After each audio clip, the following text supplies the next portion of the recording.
Rreshjet intensive që kanë përfshirë vendin gjatë ditëve të fundit kanë krijuar vështirësi serioze në disa zona duke përmbytur rrugë, pallate dhe toka bujqësore.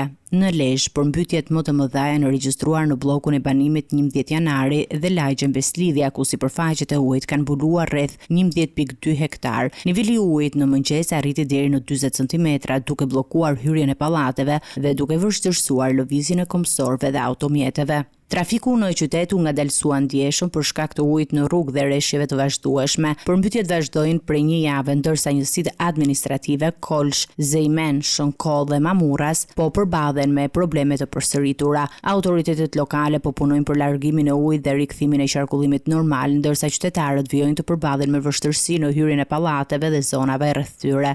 Edhe në Vlorë, rreshjet kanë shkaktuar probleme serioze. Rrshqitje dhe erash bllokuan për rreth 45 minuta aksin që lidh fshatin Peshkopi me Vllahinën dhe Poçemin. 10 mjete mbeten të bllokuara në rrugë, ndërsa segmenti i aksit ishte sapo riasfaltuar pak kohë më parë. Në Kukës, rreshjet intensive kanë shkaktuar rënje gurësh dhe shkarje dherash në disa akse nacionale, megjithëse rrugët mbeten të hapura dhe qarkullimi vazhdon normalisht. Në zonat malore janë regjistruar rreshje të Borit dhe Ngrice, ndërsa rrugët rurale mbeten të kalueshme. Megjithatë, ka ndërprerje të energjisë elektrike në disa fshatra dhe autoritetet po punojnë për rikthimin e furnizimit. Mbrojtja civile dhe bashkitë përkatëse po vijojnë punën për pastrimin e rrugëve, riparimin e argjinaturave dhe menaxhimin e situatave emergjente për të minimizuar dëmet dhe për të garantuar sigurinë e banorëve.